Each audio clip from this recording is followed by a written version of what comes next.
hear a number of different recordings, and you will have to answer questions on what you hear. There will be time for you to read the instructions and questions, and you will have a chance to check your work. All the recordings will be played once only. The test is in 4 sections.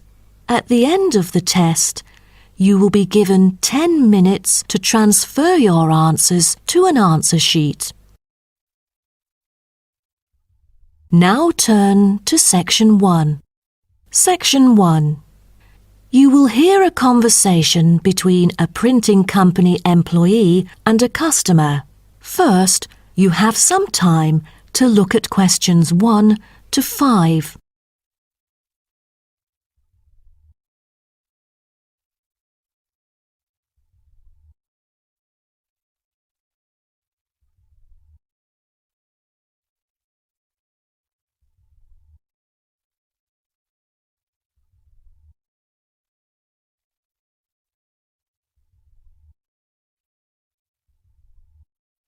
You will see that there is an example which has been done for you. On this occasion only, the conversation relating to this will be played first. Good afternoon. Welcome to Matrix Printing. I'm John Smith. How can I help you? Good afternoon. I'm here to reprint a brochure for our hotel. There are some pages that need revising. The customer says the brochure sample needs revising. So, brochure has been written in the space. Now we shall begin. You should answer the questions as you listen, because you will not hear the recording a second time. Listen carefully and answer questions 1 to 5. Good afternoon. Welcome to Matrix Printing. I'm John Smith. How can I help you? Good afternoon. I'm here to reprint a brochure for our hotel. There are some pages that need revising. Sure. How may I address you? Oh, I'm Mary Jane from Central Hotel Chains. Nice to meet you. I've got samples of the previous version. I assume it is your company's advertising brochure. Yes. What exactly is the problem? Well, it was printed the year before, so some of the information is already out of date. There are also a couple of problems with the layout. Firstly, the letters of the address on the front page are far too small. It's hard to see when glancing at the cover. How big do you need it to be? Increase the letters by 3 font sizes. Just a minute. Let me take notes of your requirements. Okay, what else needs changing? The information regarding the pool should be deleted because it is currently under renovation and is not available. So, all of the relevant descriptions on page 2 should be removed? What do we replace it with? We can't just leave the whole page blank. Just fill it in with the introduction of our newly opened gym. I've included all the relevant information here in this flash drive. Let me check. I see. No problem then. What is also bothering us is that the description under the top photos on page 4 is incorrect. The word lounge needs to be replaced with reception. Fully noted. Is that all? No, there is more. Turn to page 5. We feel that showing merely the picture of our exterior and interior decoration does not fully represent the appeal of our hotel. On second thought, we've decided to use a picture with the view of the hotel. Do you have the original copy of the picture? Yes, it is also enclosed in the flash drive. Okay, we'll re-edit the whole layout of the photos. Great. Before you hear the rest of the conversation, you have some time to look at questions 6 to 10.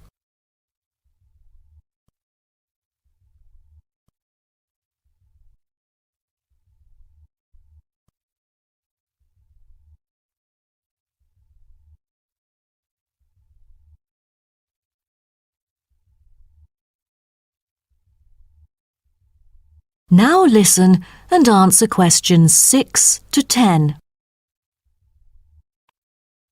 Let's turn to the next page. Yes. What's wrong with that? It seems perfectly fine to me. At first sight, it seems fine, but according to the feedback of the customers, the prices do not stand out. So, we want to change the print from black to red to make it pop out. Okay, I've made notes of all of your requests. Is there anything else? I appreciate it. Just one final request. Could you translate the whole brochure into Spanish? We have customers worldwide, you know, especially those from Latin countries. No problem. What about other languages, like Japanese, Chinese, or German? These are our most popular target languages. I have to ask the manager about the Chinese version. There's been a surging number of Chinese clients during recent years. However, we don't need German or Japanese translations, as we currently don't have many customers from those two countries. Sure. Just keep me updated. So, roughly, when could we get the revised print? We need it before the end of July. It's late June now. Roughly, it'll take 3 weeks to re-edit. So it will definitely be ready before the deadline. Great. To where shall we send the samples? The address is number 9 Green Drive, Clifton, NY 21300. How do you spell Clifton? CLIFFTON, Clifton. And the telephone number? It's 9030366602. Also, if you have any further questions, you can reach me through this number. Okay. That is the end of section 1. You now have half a minute to check your answers.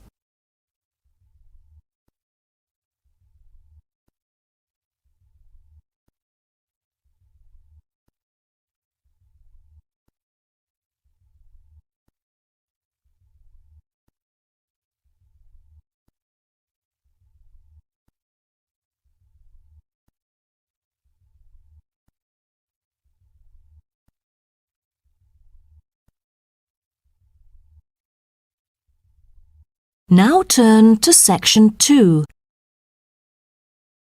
Section 2. You will hear a guide talking to a group of visitors about a national park. First, you have some time to look at questions 11 to 16.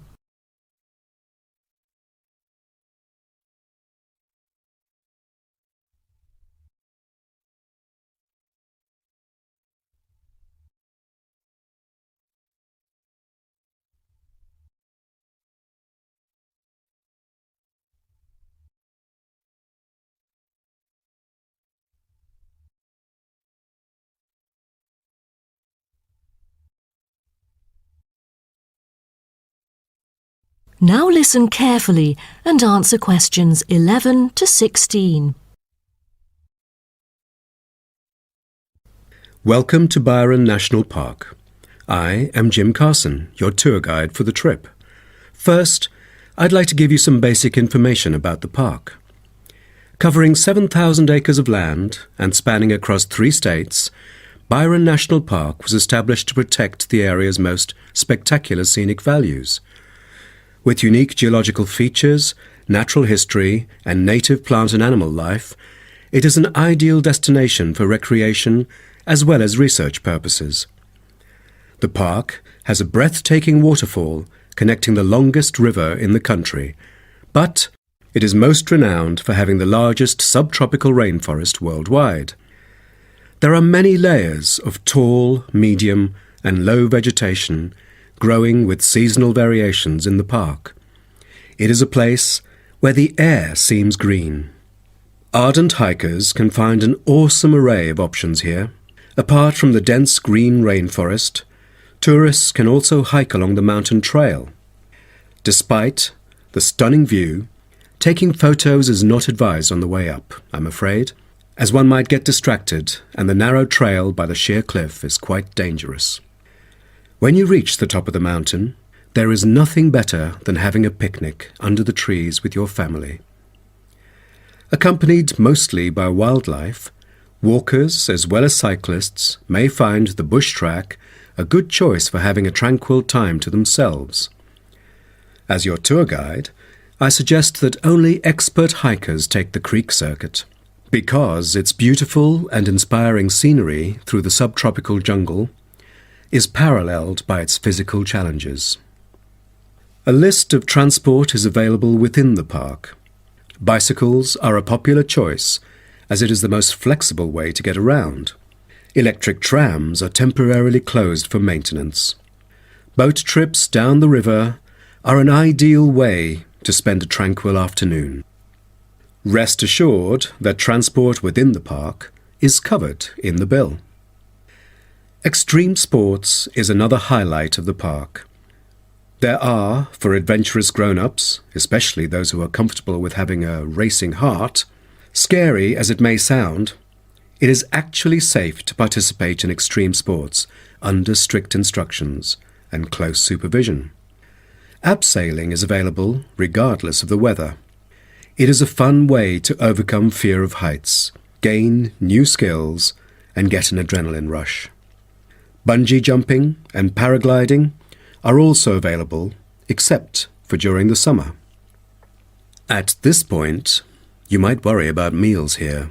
Well, even though there is only one restaurant in the park at the moment, the variety of dishes is astonishing. There are 2 meals included in the price. Just get your meal ticket at the reception before dining. Also, there is no need to make reservations or worry about availability, since there are plenty of tables. Before you hear the rest of the talk, you have some time to look at questions 17 to 20.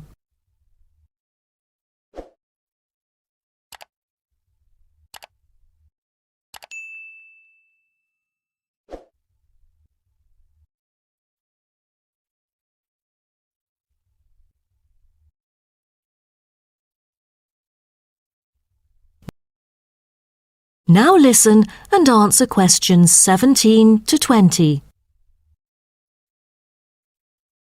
During your stay here, you might want to know what there is to do. Let's turn to the plan so I can familiarize you with the layout of the park. Most tourists would choose to stay in our guest house, located in the southeast corner. It features 63 tastefully appointed guest rooms, many of which offer spectacular views of the park. You'll find a home away from home at our guest house. But for those who want to experience the natural beauty up close, there is also a campsite. When you get out of the guest house, go straight ahead, turn right at the end of the road. To your left, there is a campsite amongst the trees where you could spend a night under the stars together with owls and chipmunks. If you look at the top left of the plan, you will notice a picnic area. You can either bring your own food, or we can deliver food to you. Barbecue is an option. The business centre is situated directly opposite the picnic area. It provides flexible, fully serviced offices, conferencing suites, meeting rooms, and is equipped with the latest multimedia facilities. Wired, as well as wireless, high-speed internet is available within the entire premises.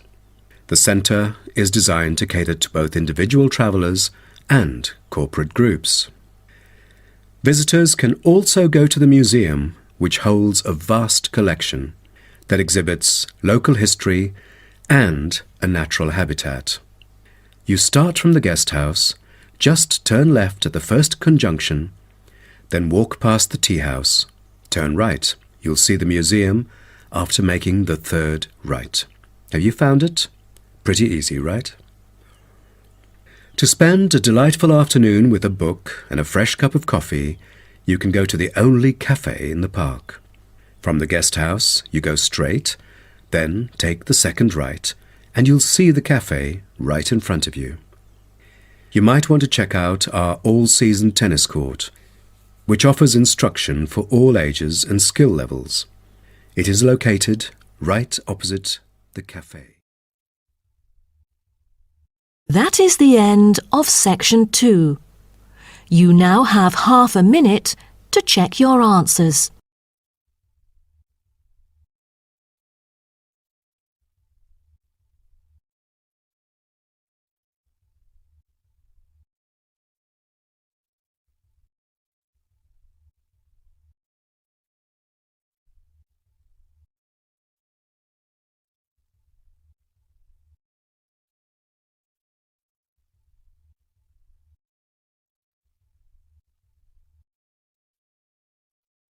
Now turn to Section 3. Section 3.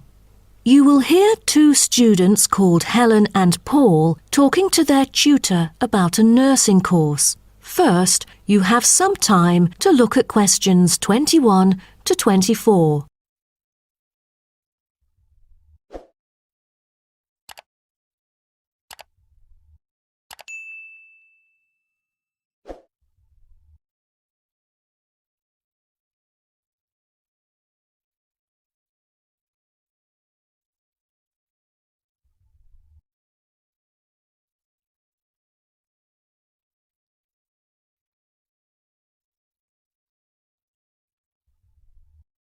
Now, listen carefully and answer questions 21 to 24.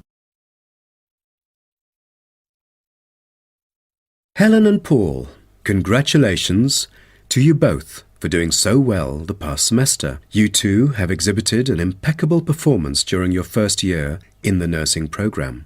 I'd like to get some feedback from the two of you to better improve the program and to provide guidance for our prospective students. I'd like to start with you, Helen. So, first of all, which aspect of the program impressed you?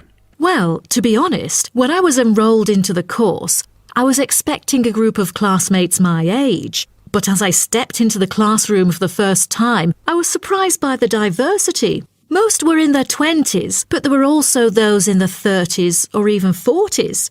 As it turns out, the intergenerational communication has sparked intense debate and new thinking, and I think that's something special about the programme that I appreciate very much. What about you, Paul? What do you think of the program? For me, the group project we carried out last semester is another key feature of the program.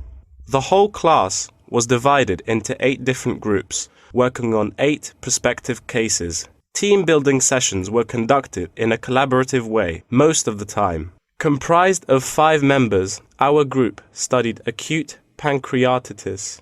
During the process, we broke the task into different parts and assigned them to each member. We were then able to tackle the complex problem by pooling our knowledge and skills. More importantly, stronger links were established between the group members. Because of the project, we've all become good friends. That's true. According to graduates, group projects prepare them for the work world in which teamwork and collaboration are increasingly the norm. So tell me, Paul, what else do you like about the program? I want to be a registered nurse working in a public hospital after graduation. So the internship provided is a valuable opportunity for clinical practice in a supportive learning atmosphere. However, I was amazed by the amount of written assignments since I thought the course should have focused more on practice-oriented learning. Well, I have to disagree with you, Paul. The essays demonstrate your understanding of the course. For me, writing essays is a process that involves critical thinking, which challenges me to develop my points more thoroughly. I thus manage to gain a diversity of perspectives. The program is designed to deliver basic and advanced theoretical knowledge of core concepts, including healthcare systems concepts, together with practicum or clinical practice experience to bridge the classroom content to the practice setting. So, I'm afraid written work is unavoidable. Also this year, we've added a module of law. How do you feel about that? At first, we felt that learning law is kind of redundant and too time-consuming. After a few sessions, we realised that it is necessary in dealing with future medical disputes. Before you hear the rest of the talk, you have some time to look at questions 25 to 30.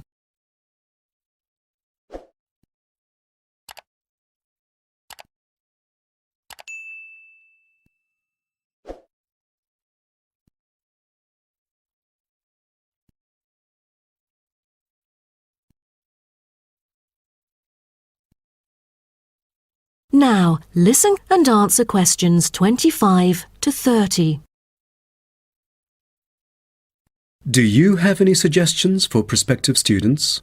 What bothers me most is handing in essays on time. I almost missed the deadline once because there were 3 essays due within the same week, so rationalizing your time is critical. Well, that's true. The lectures deliver so much useful information. I have poor memory, so I kept making notes and revisiting them on a regular basis. To my surprise, at the end of the semester, I have learnt the key concepts by heart. How was the research? I heard that it was quite challenging. How did you manage to overcome the difficulties? That's true. The majority of us had no clue how to carry out the research at first. Fortunately, when I was digging up reference materials at the library, I sought help from the librarian. She taught me about finding the appropriate resources and choosing the proper research methods. Have you checked out the online forum? Yes, it has become a habit for me to visit the forum regularly. In a sense, it extends classroom learning. It is where the students post academic problems that they come across and get support from the faculty members. Some of my classmates didn't do so well during the placement tests. I feel that background reading is necessary. Lastly, do you have anything to say to the freshmen? I was really ambitious at first, trying to get straight A's on my transcript. I made tons of notes and worked hard even on the optional assignments to get extra credit. I stressed myself out before having an emotional breakdown. After consulting my advisor, I found it important to set realistic goals. Don't push yourself too hard. It is wise to sort out your priorities. Thank you for coming here today and providing valuable feedback on the program. Have a great summer break. That is the end of section 3. You now have half a minute to check your answers.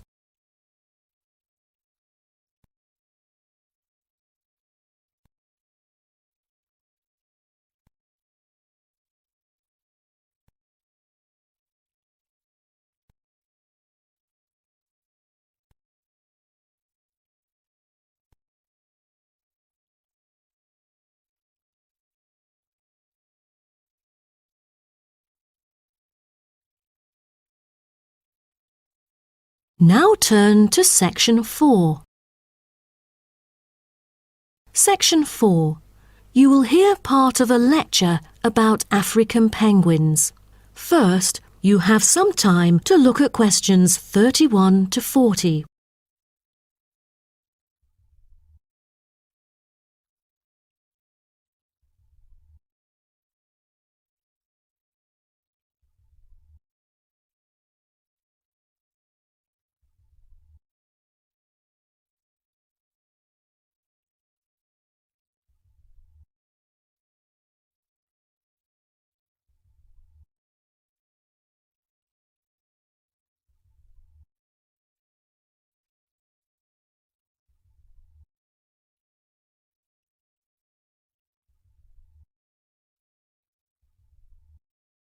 Now, listen carefully and answer questions 31 to 40.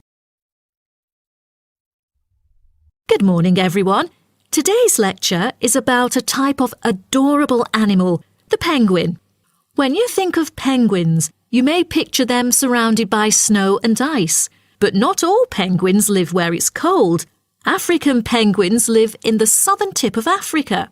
They are usually found within 40 kilometres of the shore and on a number of its surrounding islands. African penguins are also known as jackass penguins because they make donkey-like braying sounds to communicate. African penguins can keep their body temperature at a stable level, but their land habitat can get quite warm, so there are a number of ways for them to stay cool. They limit their daylight movements on breeding sites on land to early mornings and early evenings to avoid too much sun. The pink glands above their eyes can help them cope with the temperate climates. Like other penguins, African penguins spend most of the day feeding in the ocean, which also helps keep them cool. Being a type of small to medium-sized penguin species, African penguins average about 60 centimetres tall and weigh up to 3.6 kilograms. They have a black stripe and a pattern of unique black spots on their chest. Males are larger than females and have larger beaks. Even though they are categorized as birds, African penguins aren't able to fly because of their heavy bones. Their wings are more like flippers that make them particularly suited for life in the water. When they're on land, their flippers and their tails help them keep their balance and walk upright. African penguins begin to breed at the average age of 4. When a male and female pair up, they tend to breed together for the rest of their lives. Most other penguins nest and lay their eggs out in the open, but African penguins have a different approach. They dig holes under bushes out of their own excrement, called guano, so they are sheltered from the sun and predators.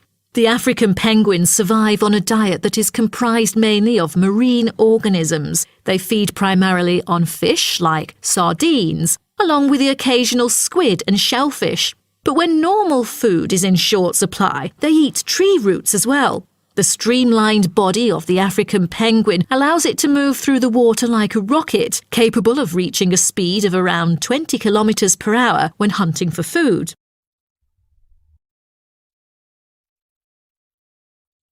The African penguin's smaller size means that it has many predators both in the water and also on dry land. Their natural predators at sea include seals and sharks. The biggest threat to them on land is not just towards the adult penguins. The penguin chicks are sometimes taken by seagulls into the air and dropped from above. The seagulls could thus feed on them. At risk from predators, young penguins are protected for about 40 days after hatching by both parents. They will leave the colony when they are between 3 to 5 months old and will return a few years later.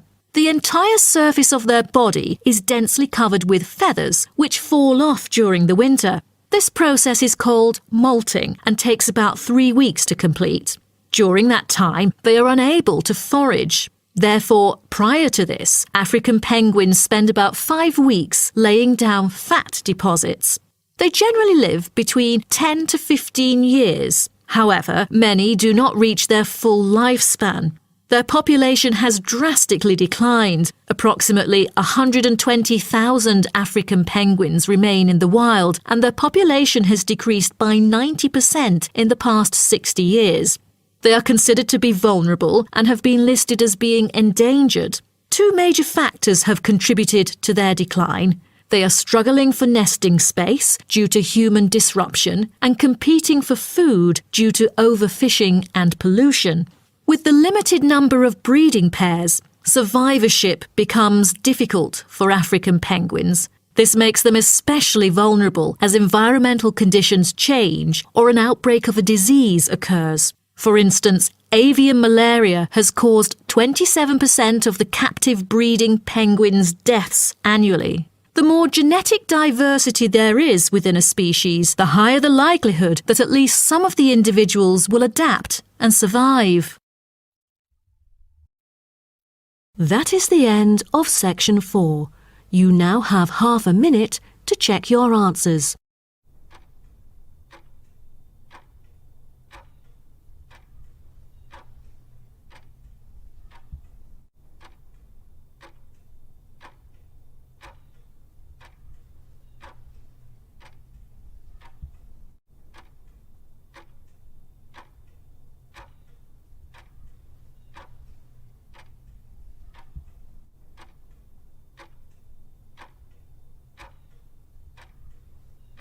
That is the end of the listening test. In the IELTS test, you would now have 10 minutes to transfer your answers to the answer sheet.